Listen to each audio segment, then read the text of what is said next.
channel, or welcome if you're new. My name is Jenny and I'm here today to do a very quick little thank you video to all of the people who are subscribed to my channel. And this is something that I just wanted to extend to everybody. It is quite something to be on this platform and to be making videos. And this is my 2-year anniversary of being on, participating in BookTube, and also just making regular videos on YouTube in general. And as humbling as it can be with all of the various types of videos made and the types of personalities that present videos, I just like to make this yearly video to say thank you to the people that choose to subscribe and the people that leave comments on my videos. So as of today, I think there are 281 of you. Thank you so much for being here. It means a lot to me. And I think that the experience of BookTube is always evolving and changing, and certainly looking at the year that 2020 has been and the challenges that life throws at you when you're trying to be a content creator. I just really appreciate having a community here that I can share my work with. So I did promise in a previous video that I would share the story behind my tattoo, so I thought I would do that today. So I got this tattoo in August, and I will put the tattoo artist's Instagram in the description box down below. Their name is Zox and their Instagram is fox.feet. And I've been following their work for many years now, and hoping that when I presented my idea that they would be interested in creating a piece around it, and they were. So as you know, or as you may not know if you're new, I am an artist and I create mixed media quilts, and for 2.5 years I worked on crows as my subject matter, and I felt that for this next stage of my evolution of who I am as a person and as an artist, that I wanted to kind of mark that on my body with a piece of original art. And so Zox was amazing and designed this beautiful tattoo of 2 crows. So you can see the top crow here, and then you can see the second crow here. And these crows are, I wanted a sense of movement, which I think they did brilliantly. I also wanted them to be perched on cherry blossom branches.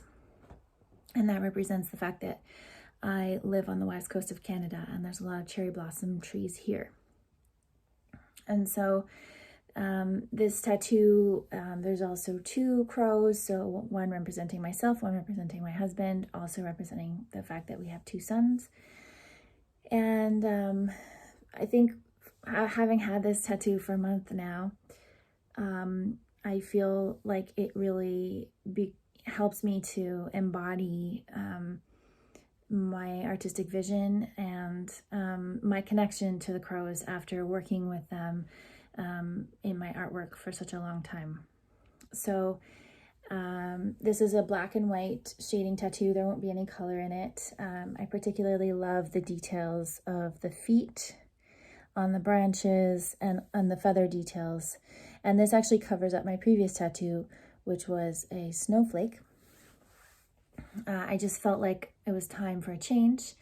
And so you can still see a bit of the blue from the snowflake coming through in some places, which I really like, because you can see it, the process of having the original tattoo and then getting this new one on top as an evolution of my body's art.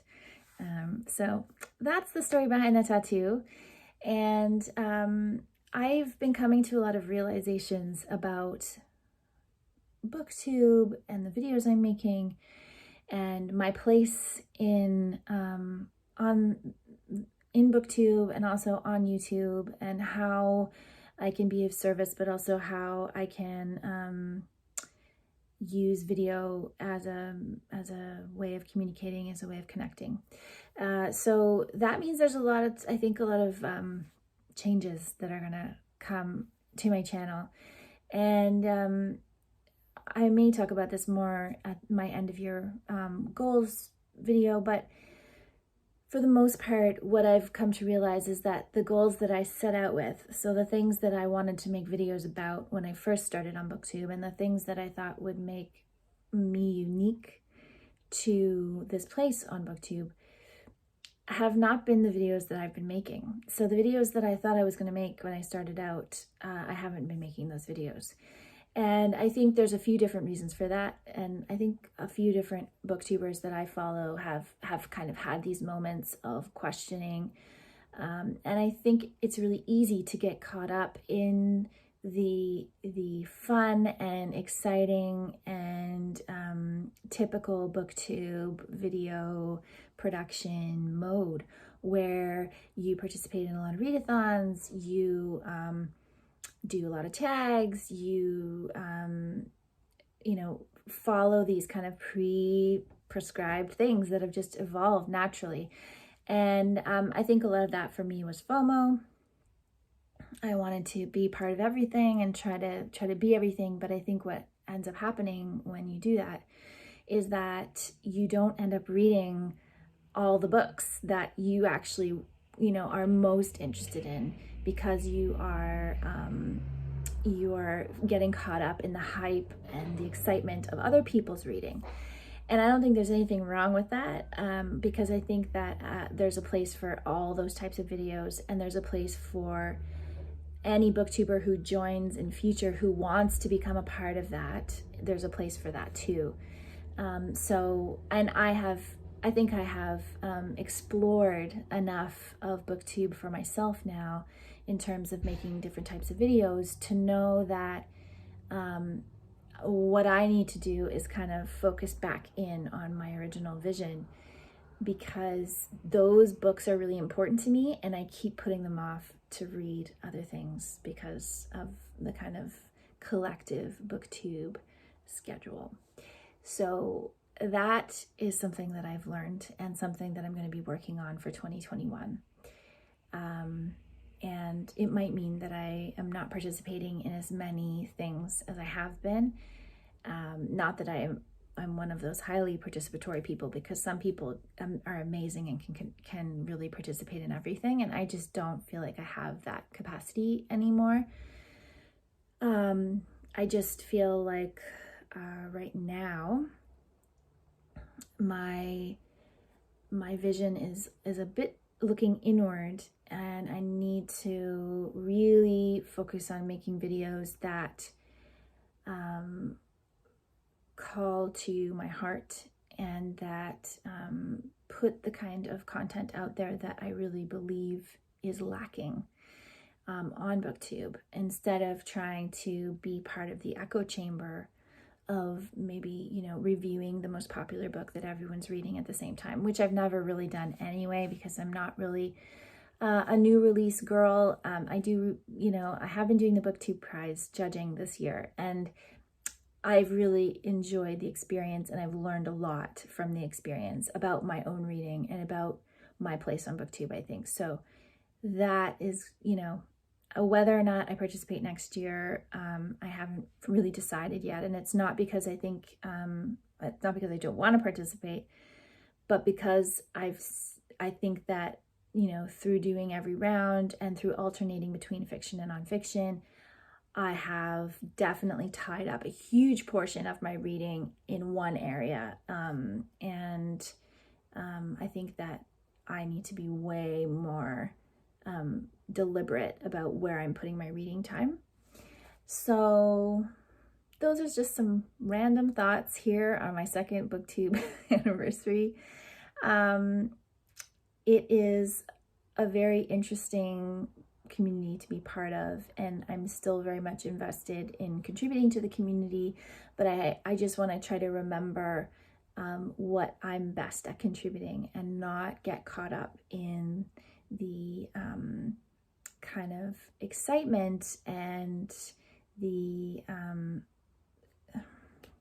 it's hard to know what word best to use for this. Maybe someone else has a better description, but I think that it's always best to be fully yourself and not try to, do what everyone else is doing in order to contribute to the conversation in the same voice. Because again, I think it's a bit of an echo chamber that